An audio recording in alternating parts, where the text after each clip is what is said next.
Olá, queridos! Sejam bem-vindos ao programa Profecias Bíblicas Esperança das Nações. Louvado seja o nome de Deus, porque estamos juntos mais uma vez para estudarmos estas profecias tão especiais, destinadas a nos dar clareza para os últimos dias da história da Terra. Você e eu somos escolhidos do Senhor para vivermos nesse tempo. Deus não nos escolheu para outra hora do passado, nascemos agora porque Deus planejou assim.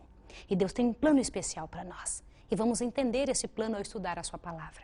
Mas não antes sem orarmos. Vamos orar juntos? Eu quero orar com você agora. Vamos orar. Senhor Deus eterno, misericordioso Senhor e Pai, louvamos o Teu nome pelo dom do Senhor Jesus Cristo e porque Tu prometestes que nos ajudaria a compreender a Tua palavra. Vem nos ajudar agora, a nós, aqui que estamos e também as pessoas que estão nos assistindo, para que possamos entender o que o Senhor quer, fazer uso disso e Te obedecer. Em nome de Jesus. Amém. Vamos juntos na nossa luta, ao estudarmos pela graça de Jesus, o que é que nos diz a palavra de Deus no livro tema das profecias bíblicas que estamos estudando, o livro de Daniel. Abra sua Bíblia no livro de Daniel e veja que detalhes interessantes traz no seu 12º capítulo. Daniel capítulo 12. Já estudamos 11 capítulos até agora, estamos estudando o capítulo 12, os momentos finais da história da Terra. Dê uma olhada comigo o que diz aqui. Neste tempo se levantará Miguel, o grande príncipe, que protege os filhos do teu povo.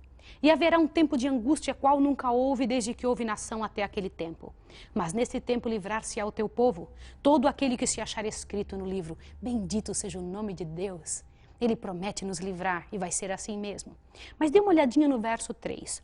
Os que forem sábios resplandecerão como o fulgor do firmamento, e os que muito ensinam a justiça refulgirão como estrelas para sempre e eternamente. O que significa uma pessoa ser sábia nas coisas de Deus perante os olhos do Deus eterno? Por que foi dito esse tipo de descrição para Daniel? O que o Senhor Deus queria dizer com isso?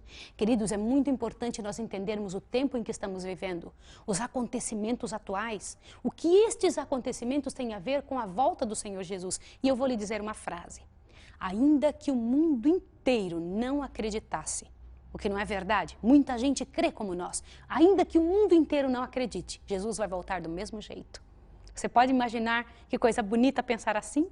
O nosso Deus tem mais para você, muito mais do que eu consigo dizer ou explicar.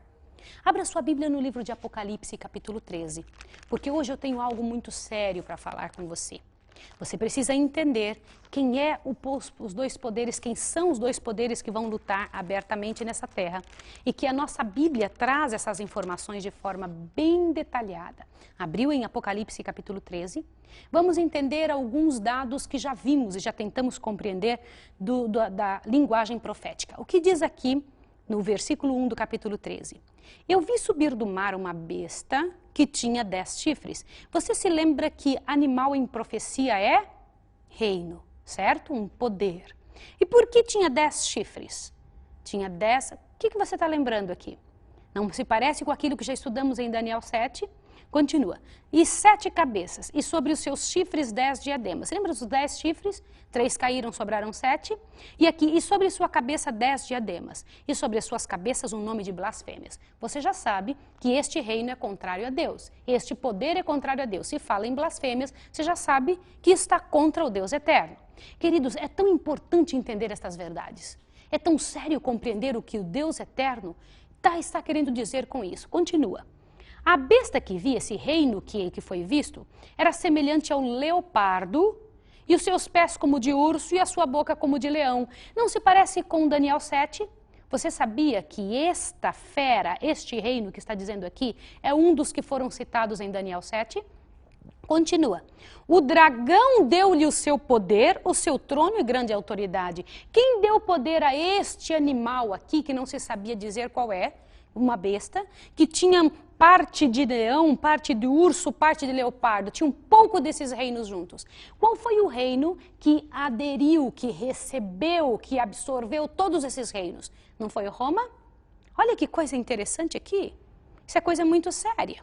Continua. Eu vi uma de suas cabeças como golpeada de morte, mas a sua chaga mortal foi curada e toda a terra se maravilhou seguindo a besta. Aqui mostra um tempo em que esta besta seria tirada de cena, mas que voltaria de novo e toda a terra se maravilharia seguindo ela. Mas diz que essa cabeça que tinha sido tirada de cena foi golpeada de morte. Você sabe quando foi que isso aconteceu com Roma? Aqui está falando de Roma papal, com certeza. Que absorveu todos os reinos, que absorveu toda a infraestrutura, a maneira política, a maneira cristã de trabalhar de todos esses reinos. E de repente, quando aparece com uma de suas cabeças golpeadas de morte. Aqui, nesse capítulo 13, ele aparece apresentada para que nós possamos ver em que ponto da história está comentando a respeito dela. Quando foi que uma de suas cabeças foi golpeada de morte? Você se lembra que em um dos nossos estudos, nós estudamos a respeito do momento em que Berthier, um dos representantes de Napoleão, na Revolução Francesa, foi e prendeu o Papa no final da Idade Média, em 1798. Uma de suas cabeças foi golpeada de morte, mas depois ressurgiu e toda a terra seguiu, ficou maravilhado seguindo a besta. Continua. E adoraram o dragão que deu à besta a sua autoridade, e adoraram a besta dizendo, quem é semelhante à besta? Quem poderá batalhar contra ela? Foi-lhe dada uma boca para proferir arrogâncias e blasfêmias e deu-se autoridade para continuar por 42 meses. O que são 42 meses na profecia? Eu sei que você já deve estar com caneta e lápis aí na mão, papel para que você possa observar. Lembra-se que cada dia representa um ano? Nós já estudamos isso. Cada dia representando o ano. 42 meses são 1.260 dias. 1.260 dias são 1.260 anos. Um dia, na profecia, é igual a um ano, ok? Então, continua. E foi exatamente o tempo em que a Igreja Católica ficou comandando o mundo durante a Idade Média. Continua no verso 6. E abriu a sua boca em blasfêmias contra Deus, para blasfemar de seu nome, de seu tabernáculo e dos que habitam no céu. Parece muito com o chifre pequeno, não parece? É uma descrição clara do chifre pequeno. Queridos, como é que é possível blasfemar contra Deus? Blasfêmia é o ato de perdoar pecados. Blasfemar do santuário de Deus é colocar outro no lugar de Deus. Você sabe por que que todo o papado e a instituição papal e eclesiástica recebe um nome interessante de todos os papas, Vicarius Filii Dei. Você sabe por que recebe este nome? Vicarius Filii Dei significa vigário, o Filho de Deus, está no lugar do Filho de Deus. Existe alguém nessa terra que pode estar no lugar do Filho do Deus eterno? Aquele que morreu por nós, o Filho do Senhor dos Exércitos, o Filho do Deus eterno que deu a vida por você e por mim. Isso é uma blasfêmia muito grande, isso é uma coisa muito séria. Continua dizendo, e também blasfemou do tabernáculo de Deus e dos que habitam no céu. Por quê? Porque colocou outro tipo de adoração que não aquela que envolve a pessoa e direciona ela para o santuário celestial. Isso não é brincadeira, isso é coisa muito séria. Isso fere diretamente o Deus dos exércitos, o Senhor Deus que deu a vida para salvar a mim e a você, que é aquele que deu seu filho para morrer por mim e por você. Avante, continue lendo no verso 7. Também foi-lhe permitido fazer guerra aos santos e vencê-los. Você se lembra da Idade Média, a quantidade de mártires, a quantidade de filhos que foram mortos, e deu-se poder sobre toda tribo, língua e nação, mandou no mundo todo. E todos os que habitam sobre a terra a adorarão. Aqui fala de futuro. Queridos, é uma coisa séria. Aquilo que aconteceu na Idade Média com os mártires, os nossos queridos irmãos que morreram em favor da fé. Olhe bem o que eu vou lhe dizer. Aqui diz que virão pessoas que ainda a adorarão, esses cujos nomes não estão escritos no livro da vida do Cordeiro, que foi morto desde a fundação do mundo. Olha o que implica adorar, receber ordens, fazer qualquer tipo de menção de adoração no molde dado por este poder, pelo chifre pequeno, ou seja, por toda a instituição papal. Aí você fala, que bom, eu não pertenço a esse tipo de pessoa, então você deve estar triste dizendo, Maísa, isso é um insulto. Eu quero lhe dizer algo. Querido, em nome de Jesus, me perdoe. Mas você precisa entender que o sistema de culto errado é condenado pela Bíblia. E que este sistema de culto Deus não participa, principalmente quando tem na palavra dele clareza absoluta de como ele quer ser adorado. E qual deve ser a nossa atitude? Correr e explicar a maneira correta de viver, a maneira correta de adorar, como é que Deus quer ser adorado por seus filhos. E você precisa entender essa verdade, ter essa clareza dentro do seu coração. No passado já houveram maneiras erradas de adorar e Deus se pronunciou abertamente e fortemente contra esse tipo de adoração. E hoje Ele quer salvar você. Você está vivendo nos últimos dias. Quer dizer para você, sai dela, povo meu. sai daí, porque esse sistema de adoração já está falido, já não tem mais jeito. Por quê? Porque quem lhe deu poder e autoridade foi o dragão, aquele que é o diabo e Satanás. Continue lendo, por favor, olhe bem. Se alguém tem ouvidos, ouça. Se alguém deve ir para o cativeiro irá. Assim como a igreja mandava para o cativeiro os filhos de Deus, os mártires, assim como mandava para o cativeiro aqueles todos que não queriam aceitar a sua autoridade, também ele foi para o cativeiro. Se alguém deve ser morto à espada, necessário é que a espada seja morto. Nisto repousa a perseverança e a fidelidade dos santos. Quem são os santos? Aí mesmo na página aberta de Apocalipse, eu quero que você veja o capítulo 12. Dê uma olhada contra quem Satanás está especialmente irado nesses últimos dias. Observe, por favor, em nome de Jesus, no capítulo 12, verso 17. Então o dragão, você já sabe que o dragão é o inimigo, irou-se contra a mulher, mulher é a igreja, mulher de Deus, e foi fazer guerra aos demais filhos dela. É claro que se aqui está falando que o dragão está brigando contra os filhos de uma certa mulher, só pode ser a mulher verdadeira, a mulher de Deus. Aí você fala, mas Jesus foi casado? Olhe bem o que eu vou lhe dizer. Jesus, ele tem um compromisso com sua igreja. Mulher na profecia significa igreja. É um compromisso vitalício, é um compromisso eterno, é um compromisso para sempre. Ele está casando-se com seu povo agora. Está escolhendo quem são as pessoas que, por suas características de comportamento, de adoração, de fidelidade, podem fazer parte do corpo de sua esposa. Então, continue lendo o verso 17. Então o dragão irou-se contra a mulher e foi fazer guerra aos demais filhos dela. Quem são os filhos da igreja verdadeira que Satanás odeia? Os que guardam os mandamentos de Deus e mantêm o testemunho de Jesus. Queridos, não basta apenas manter o testemunho de Jesus, é necessário guardar os mandamentos de Deus. Isso faz toda a diferença. Continue lendo em Apocalipse 13. Você viu uma primeira besta, um primeiro reino. Esta primeira besta aqui havia surgido do mar. O que significa surgir do mar? Apocalipse 13, verso 1. Mar significa povos. Agora você vai ver uma segunda besta. Observe o que está escrito aqui no verso 11 de Apocalipse 13. Então vi subir da terra outra besta, que tinha 2 chifres semelhantes aos de um cordeiro, mas falava como dragão. Queridos, quem é esta nação? Você sabe que besta, animal, é reino. Que nos surgiu da terra, não no meio das pessoas, do nada. Olha, eu vou fazer uma apologia com você.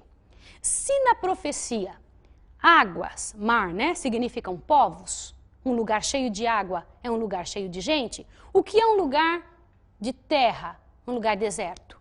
Sem pessoas. Esta nação aqui surgiu de um lugar onde não tinha pessoas. Qual foi a nação que surgiu de um lugar que não tinha pessoas? Você fala, o Brasil. Não, o Brasil tinha várias pessoas aqui. Qual foi a nação que surgiu? O Brasil surgiu de nações que vieram e fizeram seu reino aqui. Foi transportado o reino de Portugal, e os espanhóis, e os holandeses, e trouxeram seus descendentes para que morassem aqui. Não foi o caso de outra nação que bate certinho com essa descrição de Apocalipse 13, verso 11 em diante. E eu vou lhe dizer por que não serve o Brasil. Por que não serve outras nações daqui da América do Norte, América do Sul e das Américas. Preste atenção.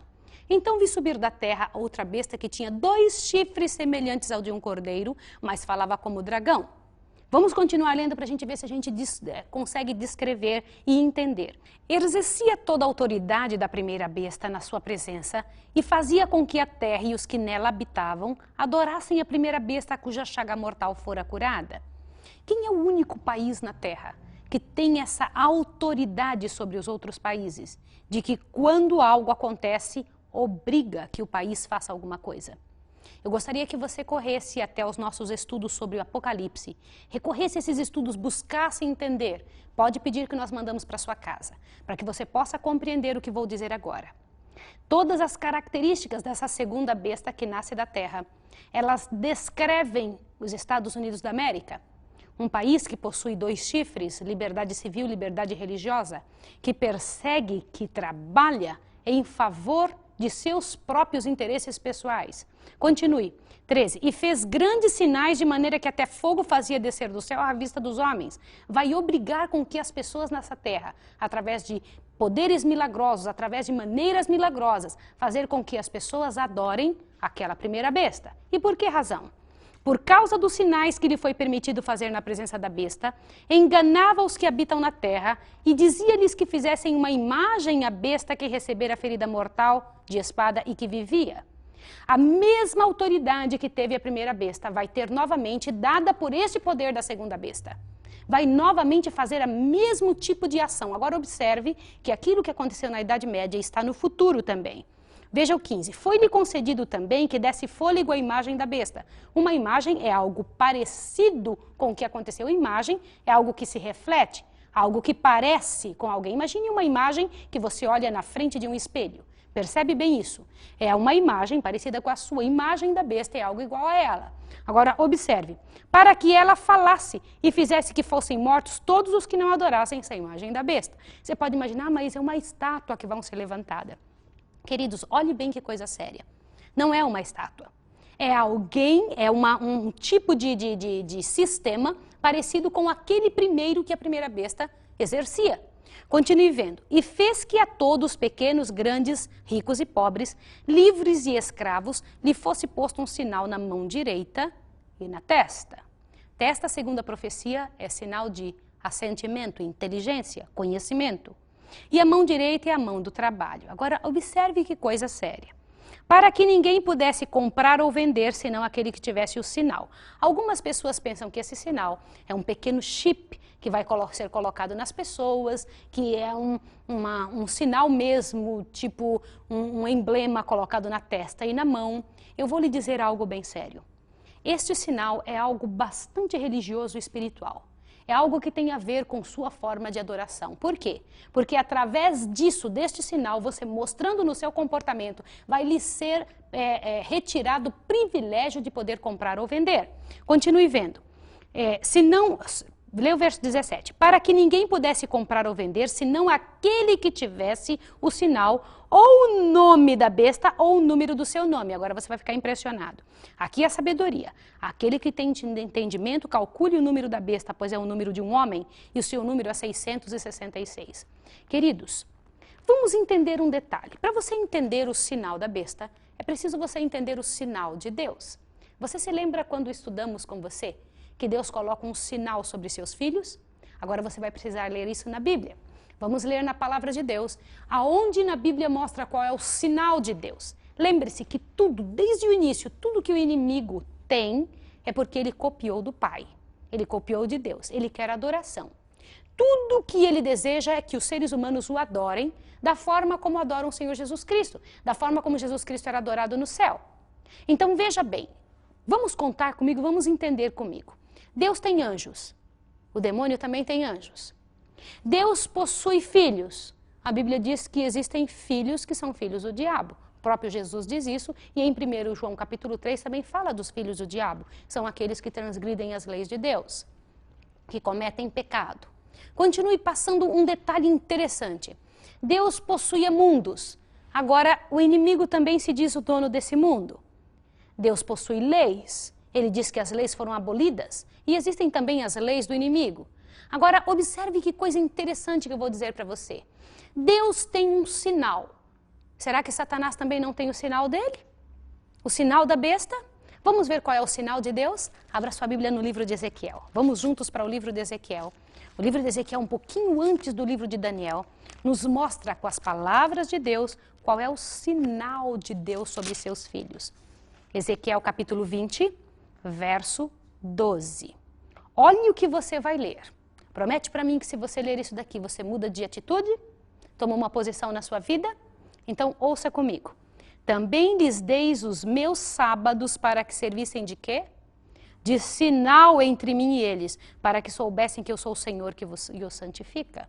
Você fala, mas isso foi dado só para o povo de Israel. Lembra do estudo que fizemos na vez passada?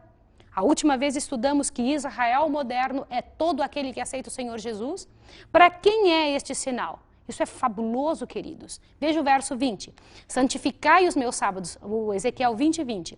Santificai os meus sábados e servirão de sinal entre mim e vós, para que saibais que eu sou o Senhor vosso Deus. Qual é o sinal de Deus? A própria Bíblia disse, o sinal de Deus é o sábado. Portanto, queridos, qual é o sinal do inimigo? O sinal que vai ser colocado sobre a mão direita e sobre a testa. Só pode ser o domingo.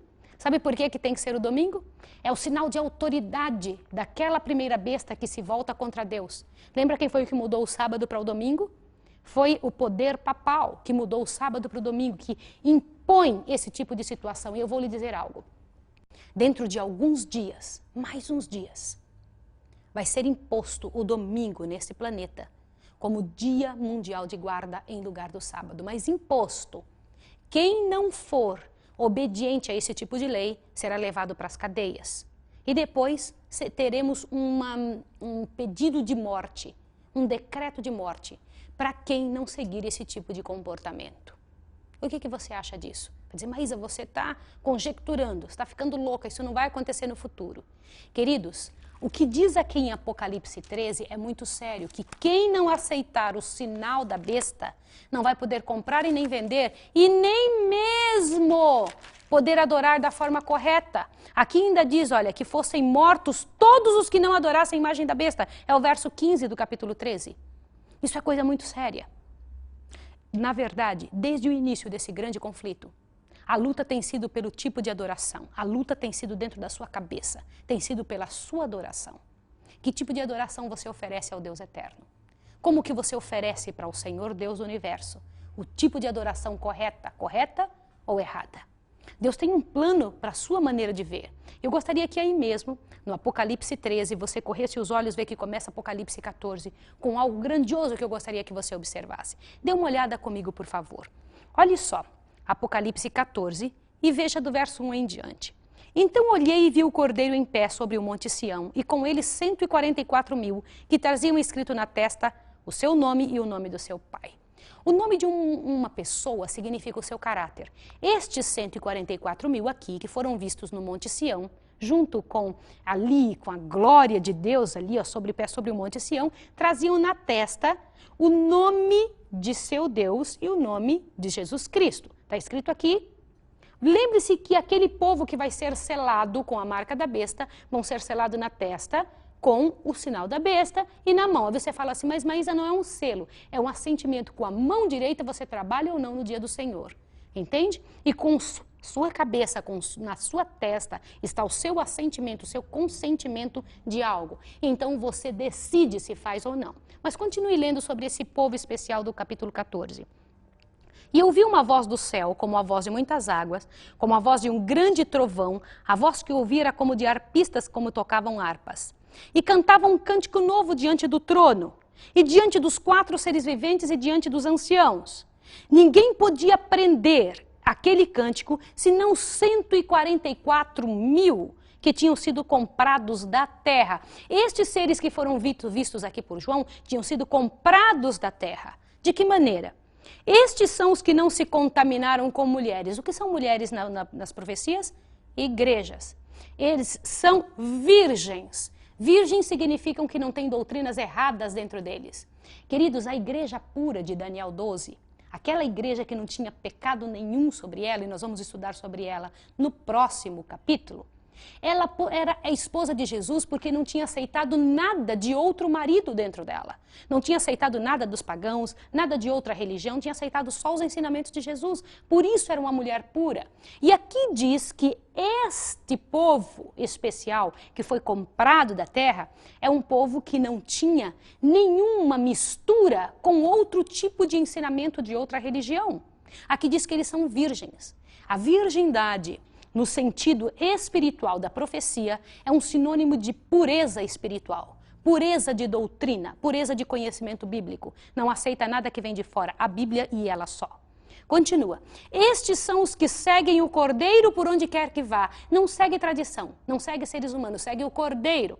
Estes são os que dentre os homens foram comprados para serem as primícias para Deus e para o Cordeiro. Queridos, que coisa linda. Agora continua lendo. Na sua boca não se achou engano, são irrepreensíveis. Assim deve estar aquele que permanecer aqui até o último dia. Queridos, há muito que o Senhor Deus deseja falar com a sua vida, fazer você entender coisas sérias como estas que você acabou de ouvir, acabou de ler. Você precisa tomar uma posição ao lado daqueles que guardam os mandamentos de Deus e mantêm o testemunho de Jesus. Você sabe por quê? Não porque uma igreja tem que estar cheia e lotada, mas porque o reino de Deus criou você para ser vitorioso. Porque Deus quer que você faça parte daqueles que não adorarão a besta e nem a sua imagem. Eu quero orar por você agora. Quero pedir a Deus que você receba o selo de Deus, que você seja acompanhado por anjos, que a sua decisão seja por nosso Senhor Jesus Cristo. Vamos orar agora? Misericordioso Deus e Pai, Santíssimo Senhor de toda a terra, em nome de Jesus Cristo eu quero colocar o meu coração e o coração dessa pessoa perante o teu trono, para te pedir que o Senhor aceite o nosso sacrifício pessoal, que é a nossa vida. Como se nós fôssemos entregues para ti, Senhor, nesse momento, para te pedir perdão por todo o tempo que fizemos aquilo que não te agradava. De agora em diante, Senhor, quero te pedir que nos aceite perante e no meio do teu povo. Que pela graça de Jesus Cristo, o Cordeiro de Deus, estejamos entre aqueles que serão os vitoriosos nos últimos dias. Em nome de Jesus, que está no lugar santíssimo do santuário celestial, eu oro e agradeço. Amém. Que Deus abençoe você e até o próximo estudo.